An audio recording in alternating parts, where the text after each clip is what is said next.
ಏನೋ ಇದು ವಿಕ್ಕಿ,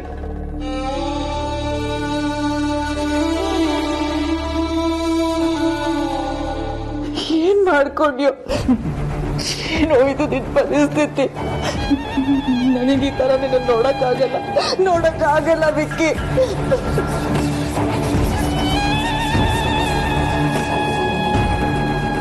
ವಿಕ್ಕಿ ಅಣ್ಣ,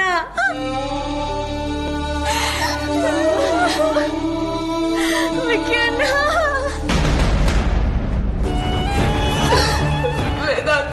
ವೇದಾಂತ್ ವಿಕ್ಕಿ, ವೇದಾಂತ್ ನಮ್ ವಿಕ್ಕಿ ನೋಡು ಏನ್ ಮಾಡ್ಕೊಂಡ್ಬಿಟ್ಟಿದ್ದಾರೆ. ಪ್ಲೀಸ್ ಸಮಾಧಾನ ಮಾಡ್ಕೊಳ್ಳಿ. ಅಯ್ಯೋ ವಿಕ್ಕಿ,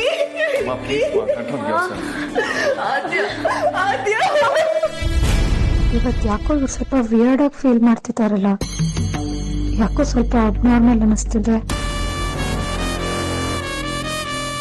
ಅಮ್ಮ ಪ್ಲೀಸ್ ಮಾ, ನೋಡಿ ಏನ್ ಮಾಡ್ಕೊಂಡಿದ್ದಾನೆ ಅಂತ. Trust me, he'll be fine. Fine ಅಲ್ಲ ವೇದಾಂತ್, ಇವಾಗ ಏನಾಗಿದೆ ಅದೇ ತಾನೇ ಮುಖ್ಯ. ಇಲ್ಲ, ನಮ್ ವಿಕ್ಕಿನೇ ಯಾಕೆ ಈ ತರ ಎಲ್ಲ ಅನುಭವಿಸ್ಬೇಕು? ವಿಕ್ಕಿ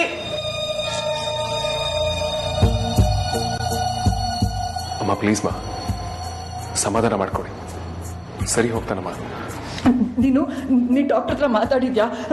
ಎಷ್ಟಾದ್ರೂ ಖರ್ಚಾಗ್ಲಿ ವೇದಾಂತ್, ಬಿಸಾಕಣ. ನಾನು ಮಾತಾಡಿದ್ದೀನಿ. ಎಕ್ಸ್ಕ್ಯೂಸ್ ಮೀ, ಯಾಕೆ ಇಷ್ಟು ಗಲಾಟೆ ಮಾಡ್ತಿದ್ದೀರಾ? ಬೇರೆ ಪೇಷಂಟ್ಗಳಿಗೆ ತೊಂದರೆ ಆಗೋದಿಲ್ವಾ? ಅದು ಅಲ್ಲದೆ ನೀವು ಐಸಿಯು ಹತ್ರ ಇದ್ದೀರಾ. ಪ್ಲೀಸ್ ಡಾಕ್ಟರ್, ನಾನು ಸುಹಾಸಿನಿ ವಸಿಷ್ಠ. ಒಳಗಡೆ ಇದ್ದಾನಲ್ಲ ನನ್ನ ಮಗ ವಿಕ್ಕಿ. ಏನಾಗಿದೆ ಡಾಕ್ಟರ್? ಅವ್ನಿಗೆ ಯಾವಾಗ ಪ್ರಜ್ಞೆ ಬರುತ್ತೆ? ಯಾವಾಗ ಮಾತಾಡ್ತಾನೆ?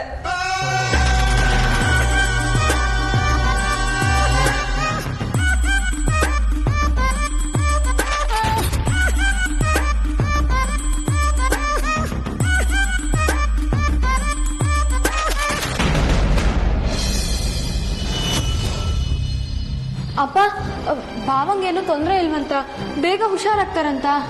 ಭಯ ಪಡೋವಂಥದ್ದೇನೂ ಇಲ್ಲಮ್ಮ, ಬೇಗ ಹುಷಾರಾಗ್ತಾನೆ. ಏನು ಹುಷಾರಾಗ್ತಾನ ಏನೋ? ಯಾಕೆಲ್ಲ ನಮ್ಗೆ ಸುತ್ಕೋತಿದೆ? ನಾವೇನ್ ಪಾಪ ಮಾಡಿದೀವಿ ಅಂತ? ಅಯ್ಯೋ, ಯಾಕಮ್ಮ ಹಾಗೆ ಹೇಳ್ತಿದ್ಯಾ? ನಮ್ಮ ಆರ್ತಿ ವಿಕ್ಕಿ ಇಬ್ರು ಒಂದಾದ್ರು. ನಮ್ಮ ಮೆಸ್ಸು ಶುರುವಾಯ್ತು ಅಂತ ಖುಷಿನಲ್ಲಿದ್ದಾಗ ಹೀಗಾಗೋಯ್ತು. ಪಾಪ ಕಣೆ ವಿಕ್ಕಿ, ಅವನ್ ಮೈ ತುಂಬಾ ಬ್ಯಾಂಡೇಜ್ ಹಾಕಿದ್ದಾರೆ. ಅವನು ನೋಡಕ್ಕಾಗ್ತಿಲ್ಲ. ನಾವೇನೋ ಅವನು ಹುಷಾರಾಗ್ತಾನೆ ಅಂತ ಸಮಾಧಾನ ಮಾಡ್ಕೋತೀವಿ, ಆದ್ರೆ ನೋವು ಅನ್ಭವಿಸೋನು ಅವನೇ ತಾನೆ. ಆರ್ತಿ ಹತ್ತು ಕಣ್ಣೆಲ್ಲ ಕೆಂಪಾಗೋಗಿದೆ ಕಣೆ. ಎಷ್ಟು ಸಮಾಧಾನ ಮಾಡಿದ್ರು ಓಡಾಡ್ತಾನೆ ಇದ್ಲು.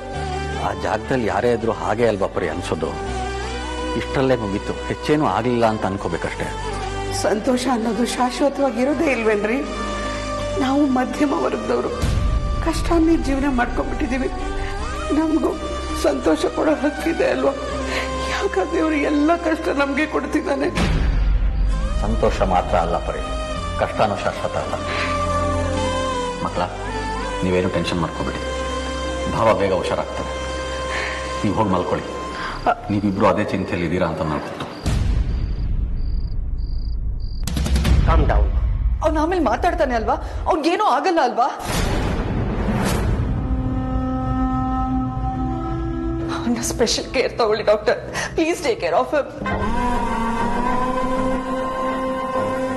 That's our duty madam. ಆದರೆ ಈಗಲೇ ಏನು ಹೇಳಕ್ಕಾಗಲ್ಲ. ನಾವು ಟ್ರೀಟ್ಮೆಂಟ್ ಮಾಡ್ತಾ ಇದ್ದೀವಿ. ಸದ್ಯ ಅವ್ರ ಟ್ರೀಟ್ಮೆಂಟ್ ಯಾವುದಕ್ಕೂ ರೆಸ್ಪಾಂಡ್ ಮಾಡ್ತಾ ಇಲ್ಲ. ಕೋಮಾಗ ಹೋದ್ರೂ ಹೋಗ್ಬೋದು. ವೇದಾಂತ್, ವಿಕ್ಕಿ ಇಲ್ಲಿಗೆ ಬರ್ಬೇಕಾದ್ರೆ ಎಚ್ಚರ ಇದ್ನ? ಇವ್ರು ನಮ್ನ ಹೆದರಿಸ್ತಾ ಇದ್ದಾರ?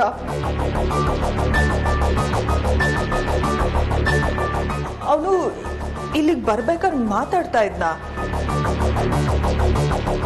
ಏನಾದ್ರೂ ಹೇಳಿದ್ನ ವೇದಾಂತ್? ಇವಾಗ ಯಾಕೆ ಇಷ್ಟು ಸೈಲೆಂಟ್ ಆಗಿದ್ದಾನೆ? ಇವರು ಕೋಮ ಅಂತೆಲ್ಲ ಹೇಳ್ತಾ ಇದಾರಲ್ಲ ವೇದಾಂತ್. ಇಲ್ಲಮ್ಮ, ಅವನ ಆಕ್ಸಿಡೆಂಟ್ ಆದ ತಕ್ಷಣ ಪ್ರಜ್ಞೆ ಹೊರಟೋಯ್ತು.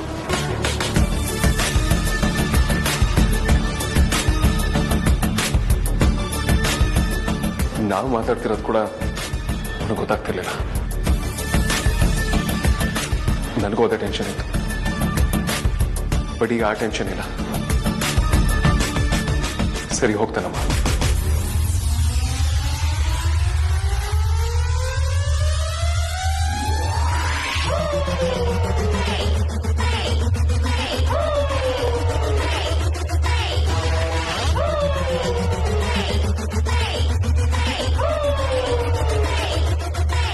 ಅವ್ನು ಮಾತಾಡಲ್ಲ ಅಂದ್ರೆ ಬೀಸೋ ದೊಣ್ಣೆಯಿಂದ ತಪ್ಪದಷ್ಟೇ ಖುಷಿ, ಆದ್ರೆ ಮುಂದೆ ಕೂಡ ಅವ್ನು ಮಾತಾಡಬಾರ್ದು. ಜಾಸ್ತಿ ಜನ ಸೇರಬೇಡಿ, ನಿಮ್ಮ ರಿಲೇಟಿವ್ಸ್ ಎಲ್ಲ ಇಲ್ಲಿ ಬರೋದು ಕೇಳಬೇಡಿ ಪ್ಲೀಸ್. ಕ್ರೌಡ್ನ ಸ್ವಲ್ಪ ಅವಾಯ್ಡ್ ಮಾಡಿ. ಅದನ್ನ ನಾನು ನೋಡ್ಕೋತೀನಿ ಡಾಕ್ಟರ್. ಆದ್ರೆ ನಮ್ಮ ವಿಕ್ಕಿಗೆ ಯಾವಾಗ ಪ್ರಜ್ಞೆ ಬರುತ್ತೆ, ಅವ್ನು ಯಾವಾಗ ಮಾತಾಡ್ತಾನೆ ಡಾಕ್ಟರ್? ಅದನ್ನ ಈಗಲೇ ಏನು ಹೇಳೋದಕ್ಕಾಗಲ್ಲ. ವಿಕ್ಕಿ ಅವ್ರ ತಲೆಗೆ ಬಲವಾದ ಪೆಟ್ಟು ಬಿದ್ದಿದೆ. ಅವ್ರ ಪ್ರಜ್ಞೆ ಬಂದರೂ ಸಹ ಮಾತಾಡೋದಕ್ಕೆ 4-6 ದಿನಗಳೇ ಬೇಕಾಗುತ್ತೆ. ದಯವಿಟ್ಟು ನಮ್ಮ ಡ್ಯೂಟಿ ಮಾಡೋದಕ್ಕೆ ನಮ್ಮ ಕಾಲಕ್ಕೆ ಅವಕಾಶ ಕೊಡಿ ಪ್ಲೀಸ್.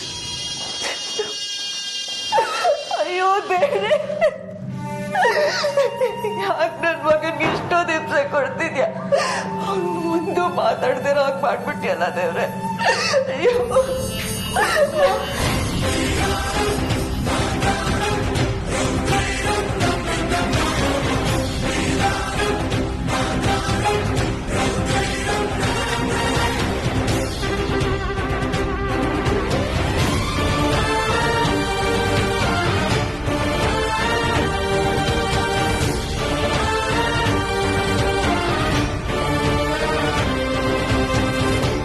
ಅವನ್ ಬಂದಿಲ್ವಾಪ?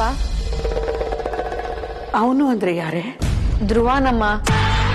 ನೀನು ಅವನಿಗೂ ಫೋನ್ ಮಾಡಿ ವಿಷಯ ಹೇಳಿದ್ಯಾ? ಫೋನ್ ಮಾಡಿ ಹೇಳಿಲ್ಲ ಅಮ್ಮ, ನೀವು ಹೊರಡ್ತಿದ್ದಾಗೆ ಅವನೇ ಬಂದ.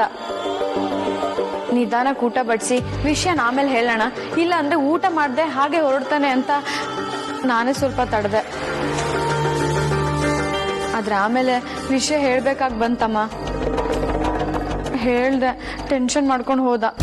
ಸ್ವಂತ ಅಣ್ಣಂಗೆ ಹಾಗಾಗಿದೆ ಅಂದ್ರೆ ಯಾರಿಗೆ ತಾನೇ ಬೇಜಾರಾಗಲ್ಲ ಹೇಳು? ಆ ಟೆನ್ಷನ್ ಅಲ್ಲಿ ಕೂಡ ನೀವಿಬ್ರೇ ಇದ್ದೀರಾ, ನಾನು ಹೋಗಲ್ಲ ಅಂತ ಹೇಳಿ ಚಡಪಡಿಸ್ತಾ ಇಲ್ಲೇ ಓಡಾಡ್ತಾ ಇದ್ರು. ಆ ಟೆನ್ಷನ್ ನೋಡಕ್ಕಾಗ್ದಲೆ ನೀವು ಹೋಗ್ ಬನ್ನಿ ಪರವಾಗಿಲ್ಲ ಅಂತ ನಾನೇ ಕಳ್ಸ್ಕೊಟ್ಟೆ. ನಾವು ವಿಕ್ಕಿನ ನೋಡ್ಕೊಂಡು ಹೊರಟ್ವಿ. ಅಷ್ಟೊತ್ತಿಗೆ ಅವನು ಇನ್ನೂ ಬಂದಿರ್ಲಿಲ್ಲ. ನಾವಲ್ಲಿಂದ ಹೊರಟ ಮೇಲೆ ಬಂದ ಅನ್ಸುತ್ತೆ. ನೀವು ಅರ್ಜೆಂಟ್ ಮಾಡ್ಕೊಂಡು ಬರೋ ಅಂತದ್ ಏನಿರ್ಲಿಲ್ಲ ಅಮ್ಮ. ಅಕ್ಕನ ಜೊತೆಗೆ ಸ್ವಲ್ಪ ಹೊತ್ತು ಇರ್ಬೋದಿತ್ತಲ್ವಾ? ಅಲ್ಲಿ ಅಮೂಲ್ಯ ಇದ್ದಾಳೆ. ನಾನಿನ್ನೂ ಅಲ್ಲೇ ಇದ್ದಿದ್ರೆ ನನ್ಗೆ ಅಡು ತಡ್ಕೊಳಕ್ ಆಗ್ತಿರ್ಲಿಲ್ಲ. ನಾನತ್ರ ಆರ್ತಿನೂ ನನ್ನ ನೋಡ್ಕೊಂಡು ಅಳು ಶುರು ಮಾಡ್ಬಿಡ್ತಾಳೆ. ಇನ್ನು 3-4 ದಿನ ಅವನ ಆಸ್ಪತ್ರೆಯಲ್ಲೇ ಇರ್ಬೇಕಂತೆ. ಅವನ್ ಪಾಪ ಕಣೆ.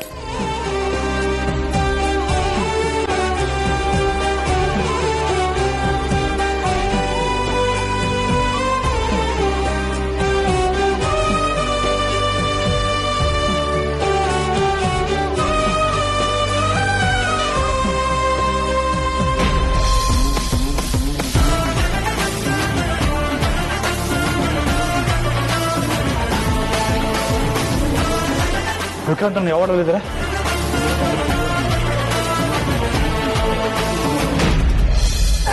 ವಿಕ್ಕಿ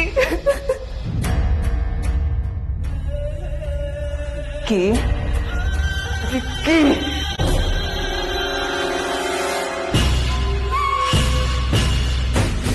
ಬಾಯ್ ಮುಚ್ಚಿದ್ದೀನಿ ಅಂತ ಹೇಳಿದ್ಯಲ್ವೋ, ಅವನಿನ್ನು ಬದುಕೇ ಇದ್ದಾನೆ. ಬದುಕಿದ್ದಾನಷ್ಟೇ, ಬಾಯ್ ಬಿಟ್ಟಿಲ್ವಲ್ಲ. ಅದು ಈ ಕ್ಷಣಕ್ಕೆ ಮಾತ್ರ. ಅಲ್ಲಿ ಡಾಕ್ಟರ್ ಏನ್ ಹೇಳಿದ್ರು ಅಂತ ನೀನ್ ಕೇಳಿಸ್ಕೊಳ್ಳಿಲ್ವಾ?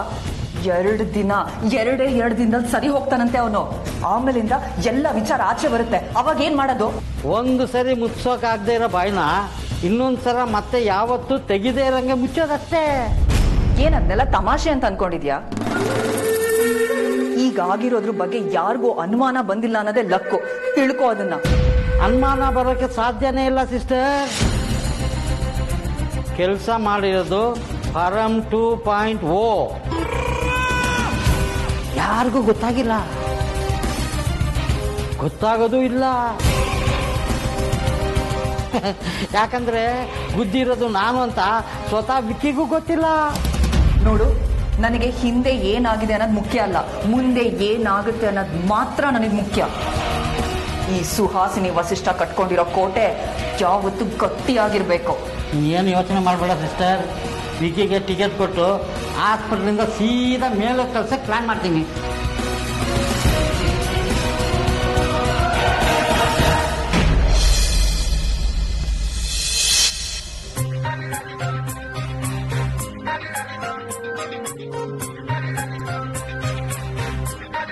ವಿಕ್ಕಿ,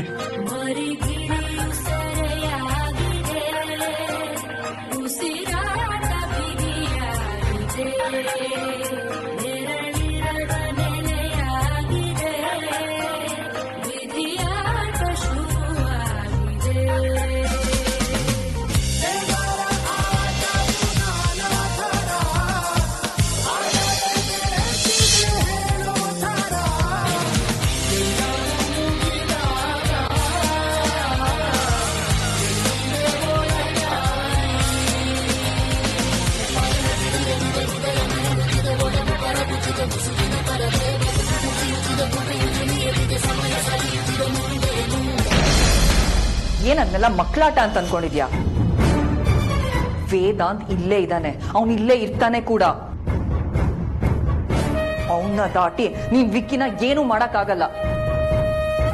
ಸಾಲ್ದು ಅಂತ ಆ ಗುಡಿಸ್ಲು ಪಟಾಲಮ್ಮನ್ ಗ್ಯಾಂಗ್ ಬೇರೆ ಇಲ್ಲೇ ಇದೆ. ಮೊದ್ಲೇ ಅವ್ರು ಇನ್ನೊಬ್ರು ವಿಚಾರದಲ್ಲಿ ಮೂಗ್ ತೂರ್ಸೋರು. ಎಲ್ಲಿ ಏನ್ ಸಿಗುತ್ತೋ ಅಂತ ಹುಡುಕ್ತಾನೆ ಇರ್ತಾರೆ. ಅದು ಸರಿನೇ, ಅವರೆಲ್ಲ ಇರುವಾಗ ಏನು ಮಾಡೋಕ್ಕಾಗಲ್ಲ. ಹಾಗಂತ ನಮ್ಮ ಹತ್ರ ಜಾಸ್ತಿ ಟೈಮೂ ಇಲ್ಲ. ನಾವು ಏನೇ ಮಾಡಿದ್ರು ವಿಕ್ಕಿಗೆ ಪ್ರಜ್ಞೆ ಬರಕ್ಕೆ ಮುಂಚೆನೇ ಮಾಡಬೇಕು. ಅಂದ್ರೆ ಇವತ್ತು ರಾತ್ರಿ ನೀನೇನಾದ್ರೂ ಮಾಡಿ ಇವ್ರನ್ನೆಲ್ಲ ಮನೆಗೆ ಕಳಿಸ್ಬೇಕು. ಹೇಗೆ ಏನು ಅಂತ ನನಗೆ ಕೇಳಬೇಡ, ಅದನ್ನ ನೀನೇ ನೋಡ್ಕೋಬೇಕು. ನೀನಿಷ್ಟು ಮಾಡಿದ್ರೆ ಇವರೆಲ್ಲ ನಾಳೆ ವಾಪಸ್ ಬರೋ ಅಷ್ಟರಲ್ಲಿ ವಿಕ್ಕಿ ಉಸಿರಾಟ ನಿಂತೋಗಿರತ್ತೆ.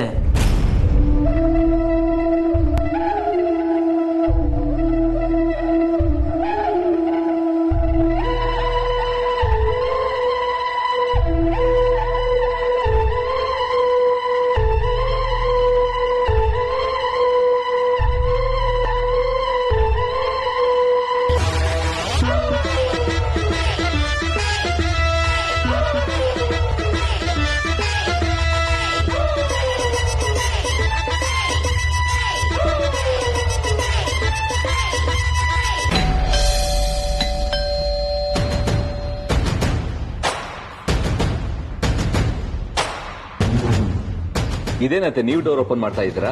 ಮನೇಲಿ ಯಾರು ಇಲ್ವಾ? ನಾನು ದೇವಸ್ಥಾನಕ್ಕೆ ಹೋಗಿದ್ದೆ. ನಾನ್ ಬಂದಾಗ ಮನೆಯಲ್ಲಿ ಯಾರೂ ಇರ್ಲಿಲ್ಲ. ನನಗ್ ಬಾಗಲ್ ತೆಗೆಯೋದಕ್ಕೆ ಕೆಲಸದವಳಿದ್ಲು. ನಾನ್ ಬಂದ್ಮೇಲೆ ಅವಳು ಹೊರಟೋದು. ಸುಹಾಸಿನಿ ಎಲ್ಲೋಗಿದ್ದಾಳೆ? ಅವಳು ಎಲ್ಲಿಗಾದ್ರೂ ಹೋದ್ರೆ ಯಾವತ್ತಾದ್ರೂ ನನ್ನ ಹತ್ರ ಹೇಳೋಗಿದ್ದಾಳ. ಆದ್ರೂ ನಾನು ಫೋನ್ ಮಾಡಿದೆ, ತೆಗಿತಾನೆ ಇಲ್ಲ. ಮನೆಯಲ್ಲಿ ಯಾರು ಪತ್ತೆನೇ ಇಲ್ಲ. ಎಲ್ಲೋದ್ರೋ ಏನೋ. ಇರಿ, ನಾನು ಸುಹಾಸಿನಿಗೆ ಟ್ರೈ ಮಾಡ್ತೀನಿ.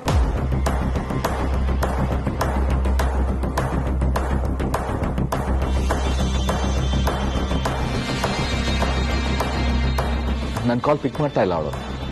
ಇರಿ, ವಿಕ್ಕಿಗೆ ಟ್ರೈ ಮಾಡ್ತೀನಿ.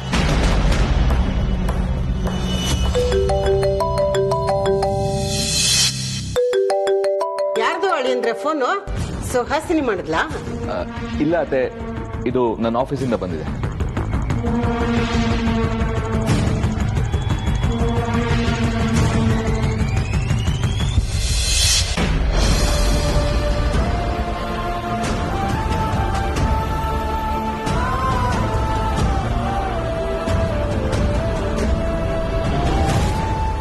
ವಿಕ್ಕಿನ ಈ ಪರಿಸ್ಥಿತಿ ನೋಡಕ್ ಆಗ್ತಿಲ್ಲ ಅಣ್ಣ. ಅವನಿಗೇನಾಗಿದೆ? ಅವನಿಗೇನು ಆಗಲ್ಲ. ಅದ್ ಹೇಗೆ ನಮ್ಮನ್ನೆಲ್ಲ ಬಿಟ್ಟು ಅವನೊಬ್ಬನೇ ಹಾಗೆ ಮಲ್ಕೋತಾನೆ?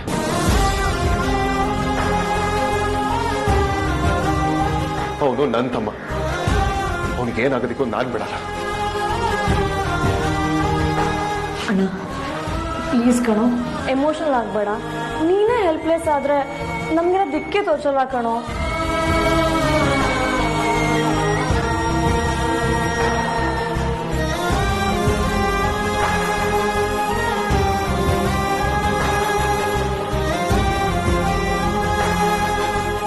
ಅಮ್ಮು, ಅಣ್ಣ ತುಂಬಾ ಡಿಸ್ಟರ್ಬ್ ಆಗಿದ್ದಾನೆ ಕಣೆ.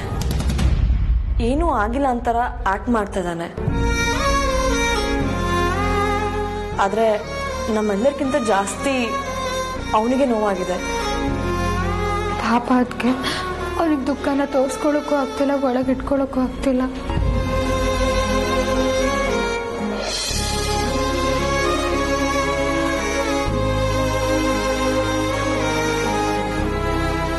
ತುಂಬಾ ಕಷ್ಟಪಡ್ತಿದ್ದಾನೆ ಅದಕ್ಕೆ. ಪ್ಲೀಸ್ ಹೋಗಿ ಅವನ ಹತ್ರ ಮಾತಾಡ್ಸು ಪ್ಲೀಸ್.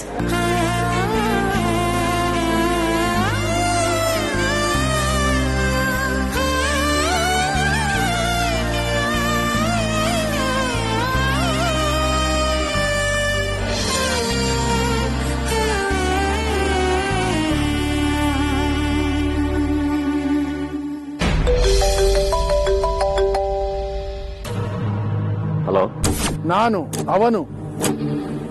ಏನ್ ಹೇಳು? ತಾವು ಹೇಳೋದಿಕ್ಕೆ ಏನಾದ್ರೂ ಉಳಿಸ್ಕೊಂಡಿದ್ದೀರಾ? ಫೋನ್ ಮಾಡಿದ್ ನೀನೇ ತಾನೆ? ಏನ್ ಆಟ ಆಡ್ತಿದೀಯಾ? ನಾನು ಯಾರು, ನನ್ನ ಹತ್ರ ಏನು ವಿಷಯ ಇದೆ ಅಂತ ಗೊತ್ತಿದ್ರು ಕೂಡ ಹುಡುಗಾಟ ಆಡ್ತಿದ್ಯಾ? ನಾನೇನ್ ಹುಡುಗಾಟ ಆಡ್ದೆ? ಸುಮ್ನೆ ಪದೇ ಪದೇ ಕಾಲ್ ಮಾಡಿ ಡಿಸ್ಟರ್ಬ್ ಮಾಡಬೇಡ ನನಗೆ. ಡಿಸ್ಟರ್ಬ್? ಇಷ್ಟೊಂದು ನೆಗ್ಲಿಜೆನ್ಸಿ ಯಾರಿಗೂ ಇರಬಾರ್ದು. ಅದರಲ್ಲೂ ಹಿಸ್ಟ್ರಿ ಸರಿ ಇಲ್ಲದೆ ಸುಳ್ಳು ಹೇಳ್ಕೊಂಡು ಬದುಕ್ತಿರೋರ್ಗಂತೂ ಇರಲೇಬಾರ್ದು. ನೀನು ದುಡ್ಡು ತಗೊಂಬ ಅಂದ್ರೆ ಮಗನ ಕೈಲಿ ದುಡ್ಡು ಕಳಿಸ್ತೀಯಾ?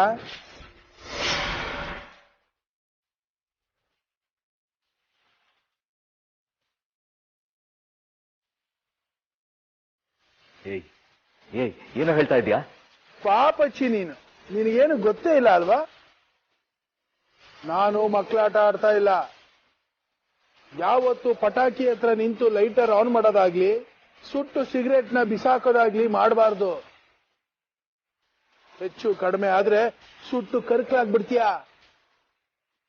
ಇದೇ ಕೊನೆ. ನಾನು ಸೆಕೆಂಡ್ ಚಾನ್ಸ್ ಕೊಡೋ ಅಷ್ಟು ಒಳ್ಳೆಯವನಲ್ಲ. ನಾನು ಯಾವ ಲೆವೆಲ್ಗೆ ಕೆಟ್ಟವನು ಅನ್ನೋದನ್ನ ಟೆಸ್ಟ್ ಮಾಡಿ ತಿಳ್ಕೊಳ್ಳೋದಕ್ಕೆ ಹೋಗ್ಬೇಡ. ಅರ್ಥ ಆಗೋ ಅಷ್ಟರಲ್ಲಿ ಜೀವನನೇ ವ್ಯರ್ಥ ಆಗ್ಬಿಟ್ಟಿರುತ್ತೆ. ಹಲೋ ಹಲೋ, ಯಾವಾಗ ಕಾಲ್ ಮಾಡಿದ್ದ? ಮಗ ಬರ್ತಾನೆ ಅಂತ ಅಂದ. ಹಾಗಂದ್ರೆ ಏನರ್ಥ? ನಾನಿಲ್ದೇ ಇರುವಾಗ ಇವನ್ ಕಾಲ್ ವೇದಾಂತ ಅಥವಾ ಬಿಕ್ಕಿ ರಿಸೀವ್ ಮಾಡಿರ್ಬೋದಾ? ಅಥವಾ ಇವರೇ ಅವನಿರೋ ಜಾಗಕ್ಕೆ ಹೋಗಿದ್ರ?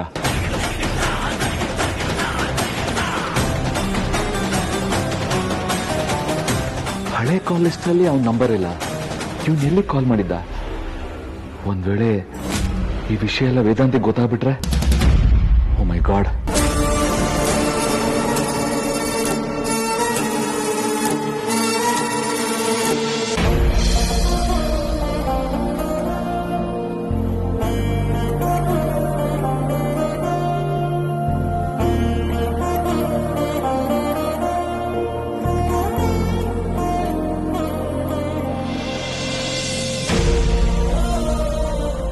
ನಿಂಗೆ ಇಲ್ಲಿ ಬರೋದಕ್ಕೆ ಹೋದೆ? ಆತ ಜೊತೆ ಶ್ರೀನಿತ್ಸು ಅಷ್ಟೇ ಸಪೋರ್ಟ್ ನಿನ್ಗೂ ಬೇಕು ಅಂತ ಅನ್ನಿಸ್ತು ವೇದಾಂತ್. ನಿನ್ನ ಈ ಸ್ಥಿತಿಲಿ ನಾನು ಯಾವತ್ತೂ ನೋಡಲ್ಲ ಅಂತಾನೆ ಅನ್ಕೊಂಡಿದ್ದೆ ವೇದಾಂತ್. ಮೊದಲೆಲ್ಲ ನೀನು ಫೀಲಿಂಗ್ಸ್ ಎಲ್ಲರೂ ರೋಬೋಟ್ ಅಂತ ಅನಿಸ್ತಿತ್ತು ನಂಗೆ. ಆದ್ರೆ ನಿಧಾನಕ್ಕೆ ನಿನ್ ಬಗ್ಗೆ ನನ್ಗೊಬ್ಬೆ ನೀನ್ ಬದಲಾಯ್ತು. ನೀನೇನು ಅಂತ ನನಗೆ ಅರ್ಥ ಆಯ್ತು. ಆದ್ರೆ ಆಗ್ಲೂ ಪೂರ್ತಿ ಗೊತ್ತಾಗಿರ್ಲಿಲ್ಲ. ಯಾಕೆ ಗೊತ್ತಾ?